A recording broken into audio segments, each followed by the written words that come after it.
More than 2 years after its tsunami-induced meltdown, Japan's Fukushima Daiichi nuclear plant is still spewing contaminated water into a sea that once teemed with fishing boats but now seems eerily deserted, and the latest hope for stopping the poisonous flow is an underground ice barrier that's never been tried. Officials recently acknowledged that an estimated 300 tons of radiation-contaminated water, which is continuously pumped into the reactors in an effort to cool them, pour into the sea every day. The plant has been leaking radiation ever since it was crippled by a massive tsunami caused by an offshore earthquake in March 2011, that knocked out its cooling systems and led 3 of the 4 reactors to meltdown. Since then, the plant's operators, Tokyo Electric Power, or TEPCO, has been unable to repair the walls and floor of the underground enclosures in which the reactors are situated because it's still too dangerous for a human to work there for extended periods. TEPCO has built an underground barrier to try to contain contaminated groundwater from reaching the sea. But despite the barrier,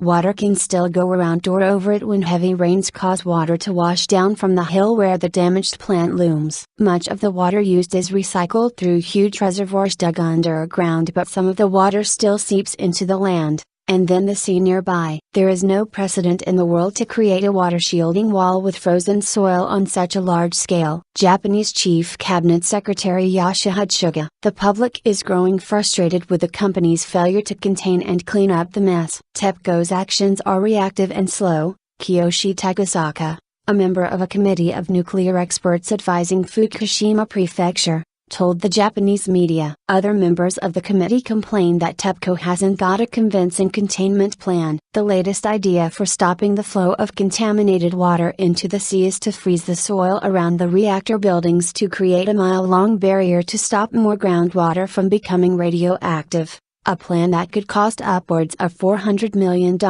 There is no precedent in the world to create a water shielding wall with frozen soil on such a large scale. To build that, I think the state has to move a step further to support its realization, Chief Cabinet Secretary Yoshihide Suga told reporters. While the politicians ponder whether the underground ice wall can stop the radiation leak, the grim reality is that the land and seas around the Fukushima plant continue to be polluted more. The Japanese government recently allowed international media to travel inside the uninhabited zone around the plant, on the nation's northeastern coast. Villages appear frozen in time, deserted, with everything left as it was when residents were evacuated. The crippled nuclear plant, whose reactors have still not cooled, is situated on a hill overlooking what were once beautiful beaches now littered with vehicles and debris from the tsunami. Former residents are allowed to visit sometimes their former homes, but can't stay long and face a vigorous radiation checking procedure every time they leave. The sea,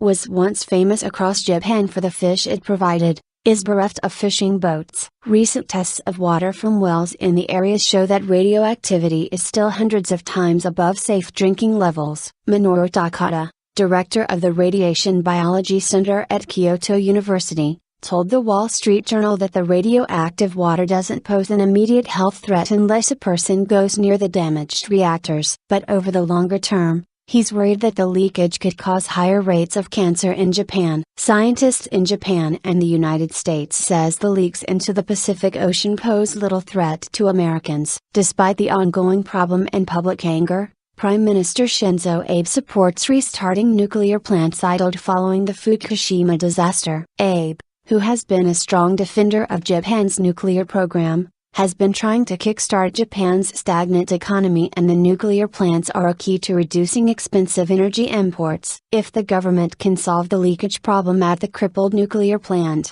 it may give the politicians enough support to allow them to switch on the country's nuclear reactors again. But by taking over the problem at Fukushima, it has now become his government's problem, and its future could hang on whether the ice wall works.